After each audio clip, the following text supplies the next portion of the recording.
hapo shingo amoshawahiwa, mwendo na mitindo kama Rosie Huntington, shavuni hizo dimples hazijaniacha salama.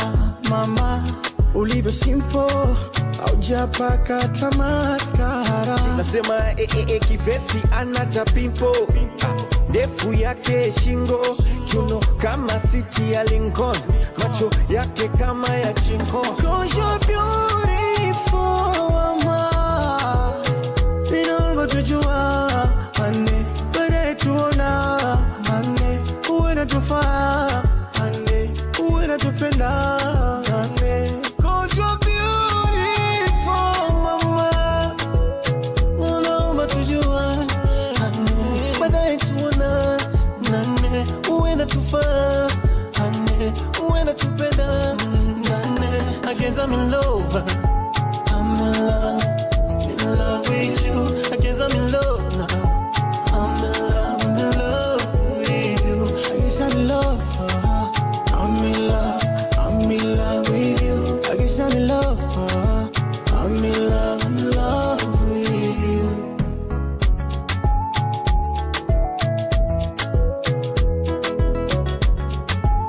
Vicky Bandes. Kupana, kupana, kupana, oh, acha kupana, bana, bana, oh. Too hurt to finally give you real love tonight. Too hurt to finally give you real love tonight. Too hurt to finally give you real love tonight. Too hurt to finally give you real love tonight. See the survival you want go. It's just a confession. I guess I'm in love. I'm in love with you. I guess I'm in love now. I'm in love with you. I guess I'm in love. I'm in love with you. I guess I'm in love. I'm in love with you. Chakupana. I'm in love.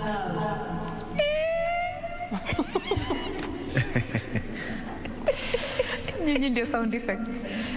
Rudia tutuweke ya Victor. Victor hasn't participated in that one.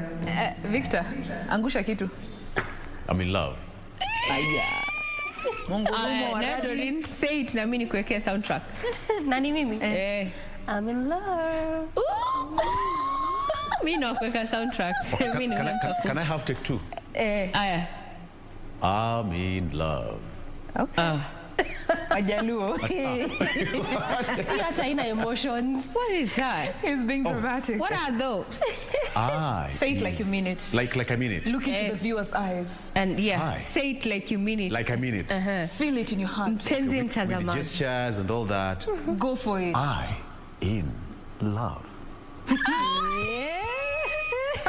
Wewe ulikuanga kwa timu ya poem high school. Huyo. Soundtrack. You know, otonglo time. Otonglo time. Otongolo time. Is Victor time. Mimi sasa if I was to say it. Wewe Ray unatoa tule sauti mtu anatoanga kigongo when you stab your pinky toe. Ndio hiyo. I am in love. When you stab your pinky toe ndio hizo za Regina hapo. Hiyo si love. But tunakulab bado. Acha mimi. I can also say it. Come on. What do you think? Like you mean it. Marians, we are also To our romantic viewer. people. Our viewer this morning, everyone view Oh, kwa mpenzi mtazamaji. Mkurugenzi mkuu. Mkurugenzi. Gavana. Mwenyekiti. Mwenye mali. Ako nini? Mwenye kusababisha. Ndio hiyo, mwambie. You left me at that point. Umeniacha kwa hiyo stage hata sina fare. Amekuachia wapi kwa mwenye mali? Hapo Mwenye mali. Kusababisha. Ambiwe. Mpenzi mtazamaji, hebu tusikie yako ndo useme baba. Just so we are clear. Atutaki baba? Ai. Ama Harvard kana mama. Wacha tu aseme, hebu mpatie time. You know, I'm a proud Marian, considering that today we're going to be having Lady Justice Martha Koome just being, you know, people debate and we're her taking up the position of being Chief Justice. We always make fun here and say, people from Amero, we went to Harvard. Maybe in Babe. Mimi ni mbevu kutoka Mberu. But anyway, we can also not, some of us don't have that accent, but we're still Marians by blood. So this is a challenge. If I can say I love you in my mother tongue. How about that? Like you mean it. Like I mean it. In English, Kiswahili or mother tongue. Mother tongue. Cheza kama wewe. Doreen, I can speak my language, unlike you. Cheza kama wewe. Inkwendete mono. Aya. Mwenye mali umesikia. I love you very much. Nakupenda sana. Mpenzi mtazamaji. Mgani huyo? There's so many. This is Kenya's watching. Kenya, this is a national broadcaster. Oh yes. This is a national broadcaster. Niko hapa kwa ajili yako. Doreen, can you say I love you in your mother tongue? Please do not put me up to that.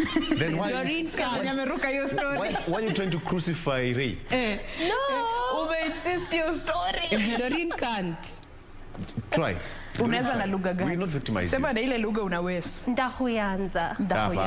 Hapana. Ni hivyo. Si mimi ndo najua mother tongue yangu. Unajaribu kwani wewe ndo unajua? We know you.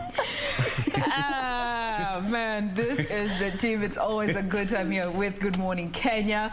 The only way to start your morning, and before we are nearing the end of the week and the program for that matter, but we always get to end with our trending topics segment. And these are just basically stories zenye zimekuwa zikisumbua watu mitandaoni. People have had a lot to say about this, and we welcome you to share with us your thoughts. Hashtag still remains to be Good Morning Kenya pale Twitter, at KBC Channel 1 News, at Regina Manyara, at Doreen Arange, at Victor Oloo, and at Jain. Wambui is how you can always get in touch with us. And we thoroughly appreciate those of you who've already tuned Salimiana. Naona hapo Selector Arafat kama K, Kiplagat Kitur, Mark na pale, supporter wa Raila na kucheki hapo hiyo ni handle ya mtu. Thank you so much for tuning in. And of course, William Moburi kama kawaida, thank you so much for tuning in. Now, let's get into our trending topic segment. And this first story is actually one of what was in the papers this morning about this gentleman who sexually assaulted this young lady. And very quickly, we touched on it in the when we were in the headlines, but just guys, looking at the issue of mob justice, to what extent do we draw the line? Like, how far is too far when it comes to issues around mob justice? And looking at this particular case, for those of you who might have missed it, it's of course the video is on social media. You can go ahead and check it out. It was this guy. He had offered a lift to this young lady. Along the way, he just deviated off the road, assaulted her sexually, and threatened her. If she speaks up, he's going to kill her or do harm to her. So during that bit of confrontation, she managed to get a hold of the steering, and the car went off the road, and that is when she screamed, and locals that were nearby came to her aid. She told them what was happening, and they beat him. And it was when the police came that they were able to save this guy and take him to jail, and later on he was taken to hospital and is going to be charged with sexual assault and indecent act in public. I don't know what you guys think about issues of mob justice. How far is too far? Well, it may not be right per se to take, like what they say, the law in your hands, because I mean something could go wrong while you're doing that and it becomes a different case altogether. But then I think when such cases happen, or in such instances, I think it's just a question of Kenyans are tired, or the people in that particular space are tired. It could be as a result of different series of issues had been happening. And previous triggers? Yes, and then they just find you. So they met it all out onto you. Juendo wamekupata. So yes, it could be wrong, but again, on the other side, it's just a question of, by the way, we are tired, and why were you doing it knowing that it's a wrong kind of thing? So, I mean, it's... I feel like something that it's in a balance. And you know, with the fact that we've been seeing gender-based and sexual violence cases on a steady rise for the better part of the last year. Yes. We have been almost on a daily. There's a sexual offense cases that is reported, mainstream media, social media. So, and you know, Ray, like, when we take matters into our own hands as opposed to allowing the law to prevail. I like how Ray has first adjusted the hair. First of all, I needed to adjust my crown. I didn't want it to, I just need to be ready. Yeah. Go for it, Ma.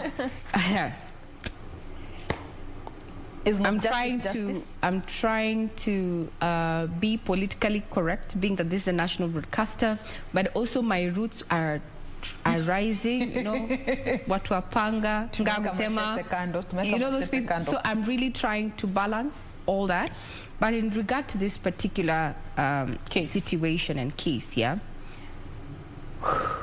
and I'm not trying to, but you've asked for my personal opinion. Yes, yes, yes. I think if I was around there, I would have taken a stab at the guy too. You would have participated? I would have participated. Yeah. Because that's an emotive issue. And I'm speaking as a mother. I'm speaking as a sister. I'm speaking as a potential victim of sexual abuse. And when we walk on the streets, I brought up this question here. When you're walking around the streets and you raise alarm about an issue, brothers and sisters in the streets just gonna look at you as if, handle your stuff, woman. Once you're done, we'll crowd you and ask you, hey, what happened? And they were there. You know, and they were there. Then there's a question about, you asked, is mob justice justice? Yes. It happened at the spur of the moment. It's just like a thief.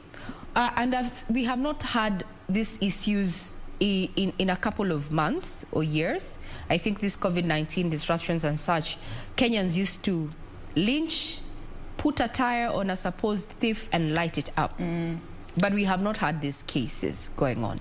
The issue of poetic justice. I'm of the school of thought, and these are totally my views. If you take someone's life, they say you live by the sword, you die by the sword. That's all I say about this. Poetic justice. Okay. Because sometimes, I'm looking at this case right now. Yeah. So the report yesterday was saying that, yes, this person was taken to court. There are people who came out to say that this girl was 18 years old, so of legal age, consensual age. But the point is, it was rape. It was not consensual intercourse. So there's so many dynamics in the quest for justice for this lady. Okay. So poetic justice, with the tea farmers over there, Right. I would be part of that. Vicky, Yeah. is mob justice justice? Well, legally it's not. Legally it's not. From the human face, it's not. But as human beings, we are fast to react to such circumstances, all right? It took a bit of some time before police arrived at the Yes. scene. Let's just take, for example, that case that happened a day or two ago. Now, whatever happened was wrong. I talk about the legal aspect. Having a mob justice on someone is wrong, because when somebody dies or when someone dies, the case might turn into a different story altogether. Okay, what happens in a situation when there's a mob justice? There's usually, I actually talked about it, but let me explain what police usually do. Polisi atakwambia, mkitaka kumuua muue, sisi tutachukua body tupeleke mortuary. But if you don't want to kill him or her, muache aende ama tumchukue tumpeleke police station. Because if there is a mob justice netted on someone, that person will not be taken to a police cell. If he dies there or if she dies there, itakuwa kesi ya polisi. Mlichukua suspect, mkapeleka police cells, he or she died there. It's a police case. Mimi najua culprits wameenda. So mob justice either way is bad. But again, you as a victim, by the time you are going to do that kind of a heinous act, what are you thinking? Did you even have a second thought of, hey, nikishikwa itakwaje? You get? Because this person, from the vehicle, the car was ransacked, and they found some Counterfeit money. needles, Yeah. bones, I don't know, some funny paraphernalia. So you start asking yourself, who is this person? Is this something that he's been doing, and just that day was his unlucky day? You understand? Unlucky day, quote unquote, because probably he's been doing it and, you know, Getting away with it. Getting away with it. Yeah. So that day was his unlucky day. But this is a situation. There is no any other way you can justify rape. You can never justify rape. The Bible says, if you cannot control yourself, get married. Period. Exactly. Respect Men, respect women. Rape happens both sides. Sexual harassment, molestation happens, and it stays in someone's brain and head and mind and soul for the longest time. In fact, there is something nobody can ever forget, like that one. You can never forget. So, yeah, mob justice is bad, and that's why police officers arrived, and they took the person to the police cell. On that note, can we take a break? Oh, yes. We'll be right back.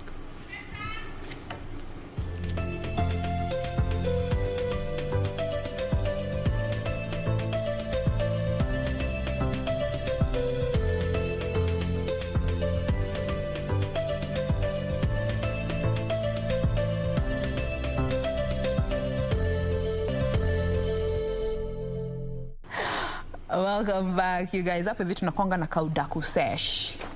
Pia trending topics ni kaudaku sesh, where we get to involve you. So welcome back. Still Good Morning Kenya, still trending topics. And just to pick up from where we left off before the break, let's go on to our second story. And this one, Victor, we're going to be getting like a heavy input from you as from a man standing, because this is in line with what we have seen for the better part of the last, let's say, month. And this is in regards to fathers and their children denying them publicly until DNA proves otherwise. So we all know the case of Professor Hamo, which is the most recent, with his children, with Jemutai, the comedian. There has been a lot of back and forth. Jemutai was saying he doesn't support the children. Ile storia Oreo ikakuja hapo up until last week, where she said they had met to talk about how he's going to be supporting the children, but he demanded for a DNA to be done. It was done. Results came out. 99.9% he's the father. Then we remember, I think it was less than a couple of months ago, there was also a story of Kabiwa Jesus. He said to have fathered a child with his cousin years ago, and he came out to say, oh, the alleged baby is not his, that's his niece. Kakata hiyo story kabisa until last week pia, DNA ilifanywa, results ikatokea, ikasema nini? You are the father, all right? And now, let me take you to a story that an incident that happened in Baringo. There's this 47-year-old man. He's a head teacher in one of the primary schools, the local primary schools in that area. So he came home drunk, as usual. He has a wife. They have 8 children together. So he comes home at around 9 p.m. drunk and starts shouting and yelling and ambia the wife that the youngest baby, who is 5 months, si mtoto wake. Kwa nini? Jokona masikio zenye si kama zake, or his kin. Do you know what he goes on to do? So when ameingia na maasira, shouting, stomping, throwing things all over the place, and mind you, the wife sleeps in the kitchen with the kids. 8 of them. Asi wife akaona huyu amekuja na maasira, ako drinks, wacha nimpatie food, because normally this calms him down. Anaenda kumsavia, kumbe guy found his way into the kitchen, locked the door, and he started attacking the 5-month-old baby. Aliwasha jiko, akachoma mtoto uso, and when the wife was coming to just get help from the neighbors, he was almost chopping the kid down with a machete. The kid suffered 10-degree burns to the face and the knees. They're not even sure if he'll be able to see once he's out of hospital. He's currently at the hospital. She raised the alarm. That's when the neighbors came in and broke down the kitchen, and they were able to stop him from killing the baby. But the baby suffered 10-degree burns to the face and the knees. All because he's alleging mtoto si wake. 5-month-old baby boy. Wait. Let's... Okay, can I pick that? Yes, please. Circumstances can force people to do some heinous stuff. First of all, you look at the foundation, you look at the background, the story behind the said baby or the said relationship. One, if there is no proper foundation in a relationship between a man and a woman, constant wrangles, constant feuds and all that, it can bring a misdirected anger to a weaker object. In this case, I'm talking about a child. Okay, let me direct this situation to that baby. Sometimes when there is that sense of doubt or aspect of doubt and mistrust in a relationship, it leads to that. If, for example, sorry? Sadly, though. Sadly, yes. Because the child gets to bear the consequences. Exactly. If a couple you know, are blessed with 2 kids or 3. And then along the way, the issues of mistrust, promiscuity started to arise. Then that issue of, I doubt kama mtoto ni wangu, inaanza to just like a very small statement, you know, mimi sijui, you know, for the last 1 through 3, 4 months I've been away, blah, blah, blah, blah, blah, blah, you know, it's just like a very small stuff. And just by that spark and that strike of a matchbox, the whole house will burn down. So several things can lead to that. Mistrust, one. The issues of wrangles in the family, too. And just by a man deciding just to be, you know, I don't want to provide for my family. It starts like that. You become negligent and stop provide for your family. You know, I speak from the biblical point of view.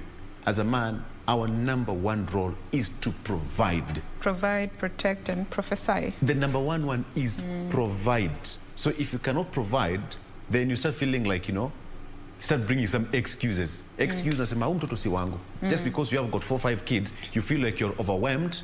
So the 6th one or the 7th one, where's he maintain? Shida inanzia.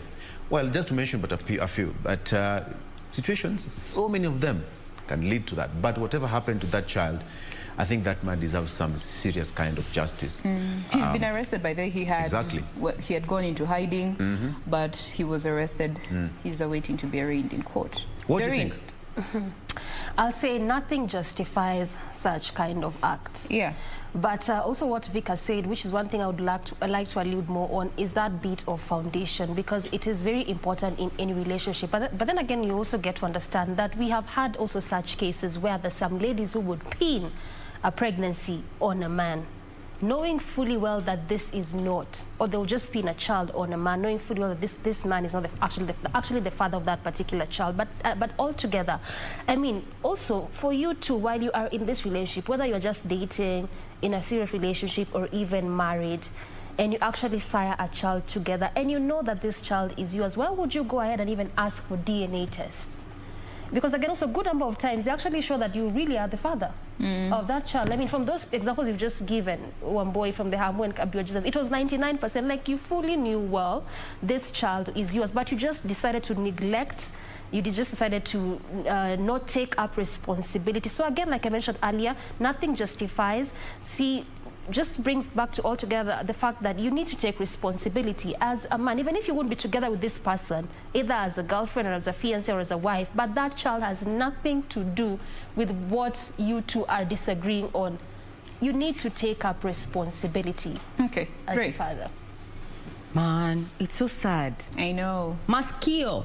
The face, man. Like, you know, I've even started looking, I've gone through our photos, our family portrait. Kama maskio zinafanana. You know, I come from a family of 7 siblings. So I'm busy checking if all our ears look the same. And what is outstanding here is one of my brothers is too dark. Dark, like if he walks in a place with no lights, you'd actually not see them. We call them nightshade. Did you just call your bro? Yeah, That is how much nightshade. He's so dark. His palms are black, and he knows it. You're but he's still my brother. From you know? today on, you're wanted. No, he knows. Anyway. While we were growing up, when the lights went off, he would always go for the torch so that we don't sit on him. You know, by the way. What is his name? What is his name? It's called Reginald Moria. He's an advocate of the High Court. It is true, though. He'll have case against you. But it's true. Anyway, we're talking about physical features, and these are attributes. And my friend, that man, first of all, has to be he has to face the law. Wrath. Yeah. That's attacking an innocent person, because this child is a person. Secondly, you're doing it, and this is a child you sired. And there's this notion and this stereotype that we go that never ask. Only a woman knows who the father of the child is. 85%. Yeah, a woman knows. Actually, almost 100%. You know who has fathered your child. That's how we are. But now men want to run away from responsibility on account of physical attributes.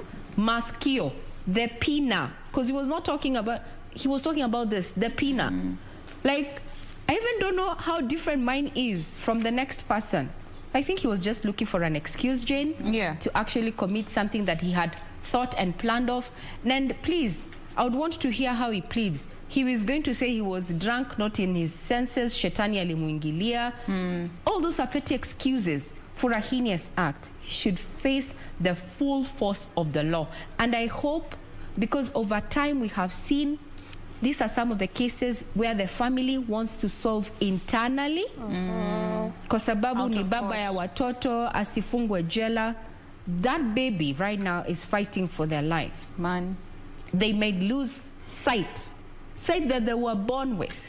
Their life changes from that day if they survive. Then you want to sit down as a committee of elders and discuss.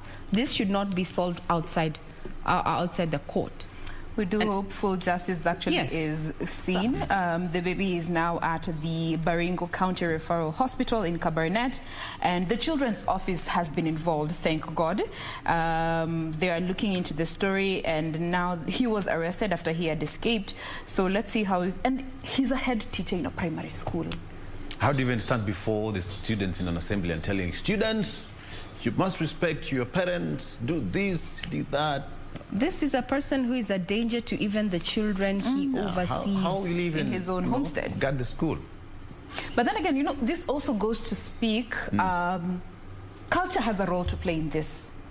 You know, the issue ya kusema hizi si masikio zetu.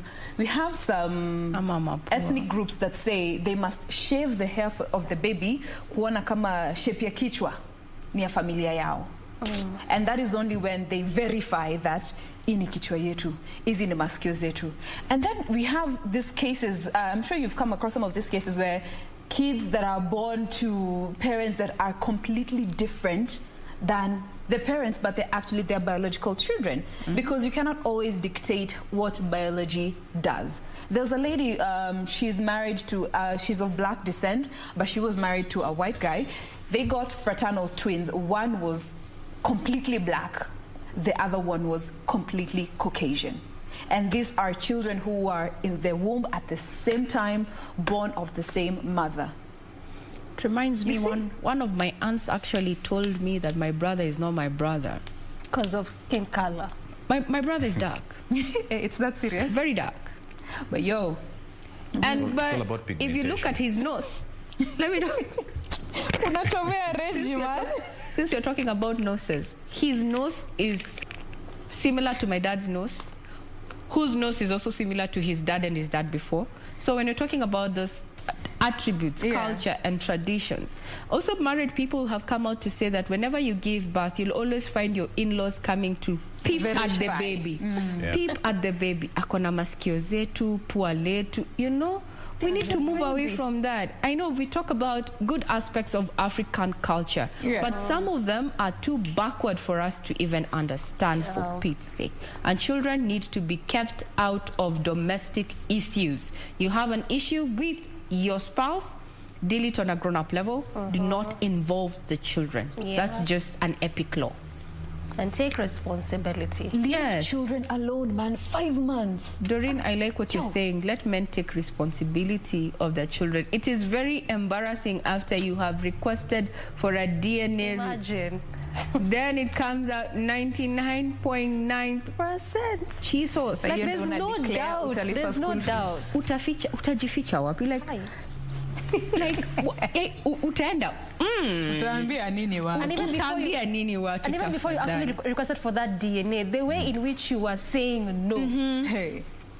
Si wangu, you even came up with a group of your bloggers to try and pick who looks like who. Then you forget that this is one world, we all live it together, people look like each other. We have even people who have doppelbangers, but now you call bloggers to try and pin your child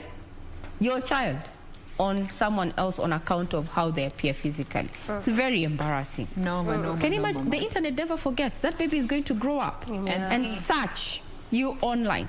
Then you had denied them. Then you requested for a DNA test. Then they came out 99.9% your child. Imagine how that's going to shift their perspective. That is trauma for the children. Tuache hiyo mchezo. Tuache hiyo mchezo, by the way. That's just bad. Just And that's it. They say if you're not ready for children, just don't have them. Take until when protective you get measures. ready. Yeah, you Until see, when you it get is ready. also very weird. Like you have grown-up relations. This is a national television. You have grown-up relations. Then you do not expect a child. Like we all went through school. We also, I mean, what do you expect? A child is a result of that. So take up responsibility or remain celibate. I don't know. Do something. Okay, all right. Fiki, tufunge hii kama neno. Tufunge hii kama neno. All of us went through education. Yes. All right? And education is key. We all know about that. But there is this aspect of when you don't perform well in an examination, you become a laughing stock from your peers, from your parents, from, you know, from the school, from the society generally. And, you know, they say that life is dynamic. Today you are here, it's like a pendulum. Right now, the moment you're here, the next moment you're on this end. So it swings, all right? It's a pendulum. Now, we have this story of students who scored not so well 4 years ago during KCP examination. And according to CS Magoha, they went ahead, worked hard. Some of them scored straight A's. Imagine Some that. of them were street boys, okay? Some of them were orphans. Some of them lived in orphanages, all right? Some of them lived in some squalid kind of lifestyle. Let me just ask you, what do we have to read out of all this? That 4 years ago, you scored 250 marks or 220. 4 years later, you get a straight A. You're a medicine student. You know, this is why I say we need to normalize celebrating other grades. Yeah. And especially us as the media. Jutapata tutenda kutembelea the top student in the country. But what of those, the bigger majority, that patted C, D's or E's? A. Yeah. What are we showing them as the media fraternity? What are we showing them? Just because we're celebrating the A's, the ones that got straight A's, what of them? And yet they all exist in the same space. Yes. So even if we fail once, we always say it's not the end of things. Like, bro, what's done is done. Work with what you have and do the best that you can. Yeah. Vic, you asked that what do you get from this? And I think for me it's just that whole notion of your past does not in any way describe or define your future. And the fact that never give up, be relentless as a person. Like there was that particular story of a boy, I can't remember the school, but he got 178 in KCP and he went ahead to get a B plane in KCSE. And again, just bringing down the whole aspect of we cannot all get A's because again also our lives are not shaped in the same way. The same way we cannot all get D's. We have to have those variety of grades because of where we are going, because of how our lives are shaped, because of what you're meant to achieve. Bottom line is that you cannot give up regardless of what you got. Because again also there are those who got 400 in KCPE and they went and got C pluses in KCSE. So it's just the same kind of thinking that, I mean, when you realize where you are going as a person, just focus on where you're going. What you get hapa katikati or what happens hapa katikati is really, it's part of the journey, yes, but in as much as it may be bad per se, it's sort of inconsequential given the fact of where you are going. And again, just what Wambui said, celebrate your wins, even your losses. They are part of the journey. Yeah. Absolutely. For you as a person. But let's... This can be like a story for one gentleman called Moses Kabira. Moses Kabira got 295 marks in KCPE. And right now, he scored a straight A. Of how many points? 87 points. Iko tu sawa, Victor, you know? But let me be the devil's advocate on the studio. I have nothing against winning. I like being on top. And there's no shame in wanting to be ahead. Yes. True. Yes. No shame. But even as you quest to be at the top of the food chain, or the ladder for this matter, you need to remember to be humble. Because where you are at that point might not be where you will be tomorrow. Yeah. That's the point. There's no shame in wanting to be ahead, in wanting to be at the top. I'm of the school of thought that if you work, whether you're working hard or smart, get at the top, because being at the top gives you a better viewpoint in life. Let's be very honest about it. And it goes to say that even in the social strata right now, when you're talking about elite, middle class, upper middle class, and lower middle class, things are a little bit different when you're at top of the food chain. So we acknowledge that there are other grades that were scored. We acknowledge the effort that was made by the ones who led the pack. And if that majority, the ones who are the middle, are the ones who are usually forgotten, actually, and then there's a lower, it doesn't mean that today you fail, you'll always be a failure. It doesn't mean today you're a winner, you will always be a winner. The point is, keep putting your foot ahead of the other. Don't stop. All right. Have that thirst for success. Don't stop. Yeah. And success is not rigid. It's very flexible. Very flexible. My success could be a very different version of Regina's, Victor's, or Doreen's. So, again, this is one thing that my father, that I really remember from that KCSE time. You work with what you have, okay? And this is a clear example from that particular case of that young boy. He worked with what he had and worked for what he got at the end of the 4 years. Aya, one quick story to Kifunga. Yes. Is that South Africa could soon be allowing their women to marry more than one husband. Repeat. They are looking loudly, please. Take it again. Yes, South Africa's parliament is looking to legalize polyandry on basis of equality, because the current Marriage Act is discriminatory. The floor is open. What's Polygamy is discriminatory about it? That it is only men who are allowed. No. So they want to make it, enshrine it in the law, that polyandry.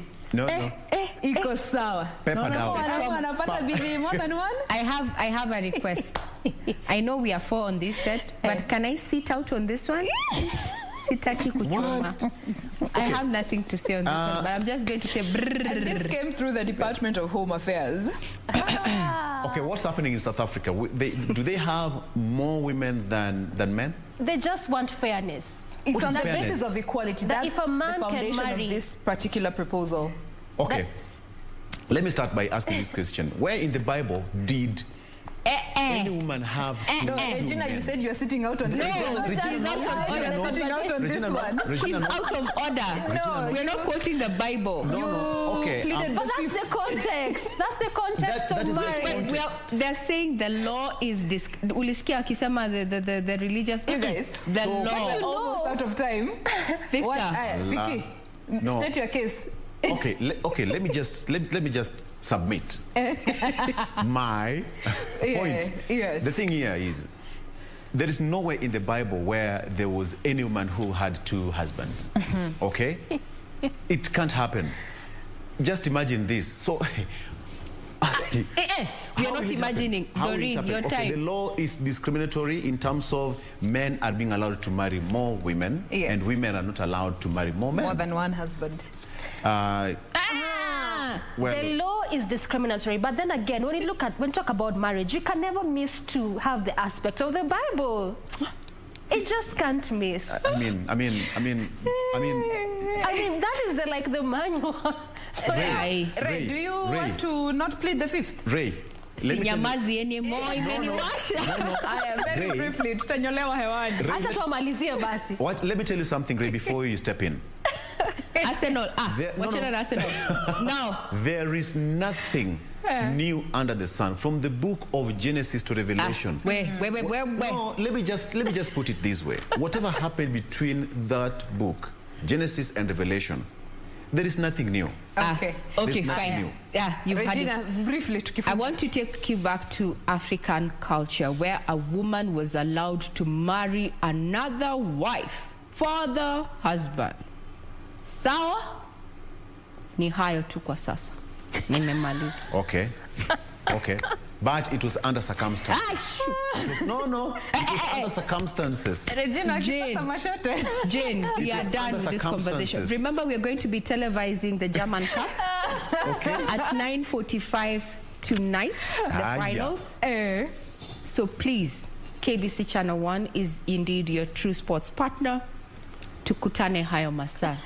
KBC Channel 1 Either Borussia station. Dortmund or RB Leipzig. I'm Regina Manyara. You're watching KBC Channel 1. My name is Jain Wambui. Have a lovely rest of your viewing. And I'm Doreen Arange. Good morning. My name is Victor Oloo. Have a blessed Eid ul Fitr to our Muslim brothers and sisters. Have a good one. Bye-bye.